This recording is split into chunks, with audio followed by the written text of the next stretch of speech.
Whether manufacturers like it or not, it's a different world out there. One where handset makers are increasingly pressured to take the growing price-conscious segment of the market more seriously than ever. Sony seems aware of that, and the Xperia C is the logical next step in its playbook. This dual SIM 5-incher is priced competitively and is aimed at the large crowd in Asian markets and elsewhere, where demand for big-screen devices on a budget is pretty massive. Before we jump right into this one, we'll admit that the Xperia C is technically not the most affordable solution out there. But with extras such as Sony's brand cash, along with its proprietary software and attractive design, it may just be enough to tip the scales in favor of the phone. This is Chris with Phone Arena, and it's time we take a look. Much like to most any other contemporary Sony phone, the Xperia C pays homage to its omni-balanced design roots, inheriting both the good and the bad. Said otherwise, you're getting the typical rectangular slab, though the Japanese company does know a thing or two about making these look great. Unfortunately, Sony's signature thick bezels are also present, so the device is quite large, but curiously still smaller than the Xperia Z1. The front of the phone houses the standard, an earpiece in the top middle, with the front-facing camera and ambient light sensor hugging the top right portion.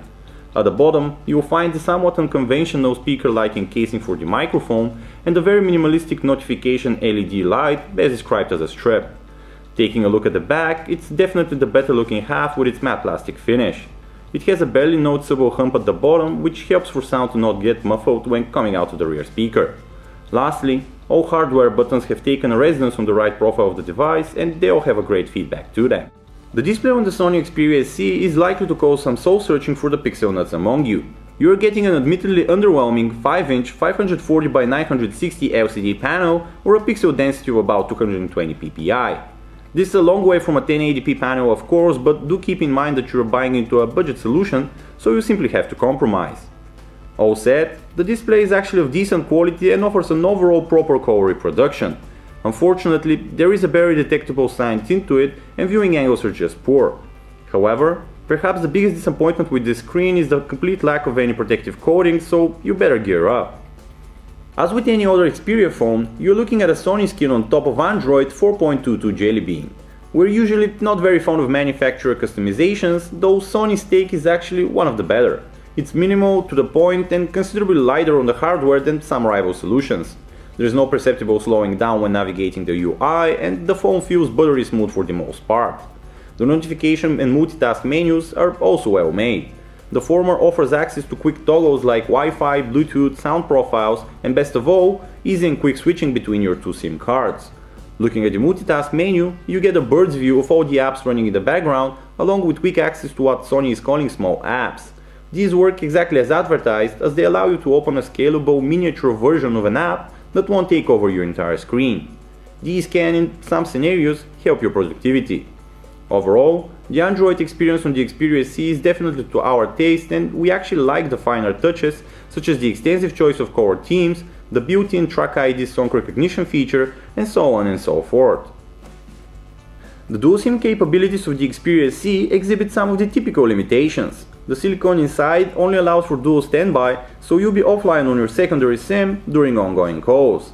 Sony has actually tried to do something about this problem, yet the best they can offer is to forward the calls to your other SIM card when you're unreachable. Sadly, this usually means additional expenses with your carrier. Before we move on, it's also important that you keep in mind that while the first lot offers 3G speeds of up to 42 megabits, you're stuck with 2G GSM connectivity on the second. The Sony Xperia C is a budget device, so you can imagine the shortcuts were taken. One such is the appropriation of a MediaTek chipset instead of taking a pick from Qualcomm's selection. However, the quad-core chip inside actually does a decent job, especially since it only has to move so many pixels.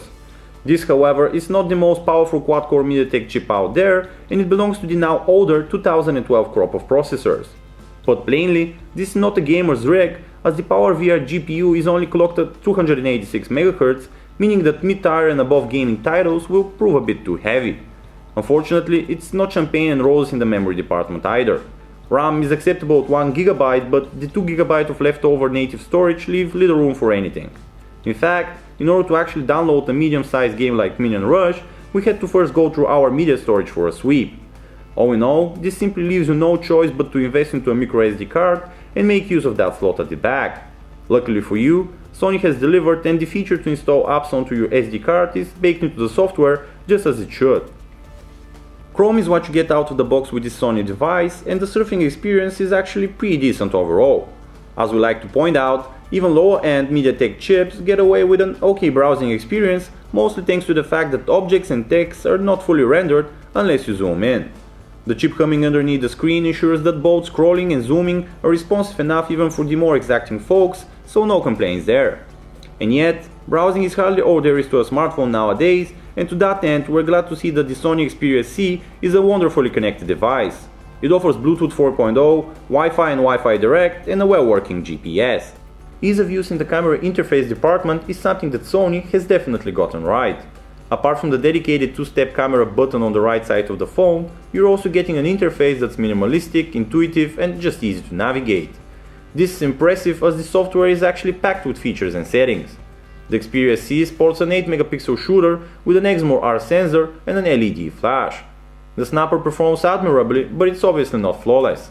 So while color fidelity is to standard, one could say the details are a shade too low, not to mention that blurry images are sometimes hard to avoid. HDR is definitely of help, as the dynamic range is also not too impressive. As is to be expected, when the lights go down, so does the overall image quality. That said, the flash on the Xperia C does a pretty good job of illuminating the scene, and we were happy to see that photo quality degradation was not as shocking as with other devices. Video capture at 1080p is also available, though the footage is perceptibly dark. Continuous autofocus can also be a bit lazy, refusing to refocus unless the object is massively in the way. Whatever pertains to the multimedia category, we found it to be sufficient and up to standard with this phone. The chip inside handled any video encoding we could think of, including some rare ones, and powered through even 1080p clips with finesse. Moreover, and as per usual, Sony gets top marks on the built-in gallery and video player, as these are stylish, easy to use and functional. The speaker, as we said earlier, is placed on a hump at the rear, so sound doesn't get muffled almost at all, even when the phone is lying on its back. We found its volume levels to be lacking a bit, but we were generally content with audio fidelity.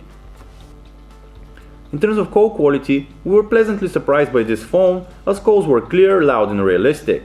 Better still, this actually held true for both sides. If you're looking for that extra bit of audio clarity though, you could activate Sony's Clear Face feature, which essentially tones down volume in exchange for quality. That being said, we can't say that we saw a stark improvement.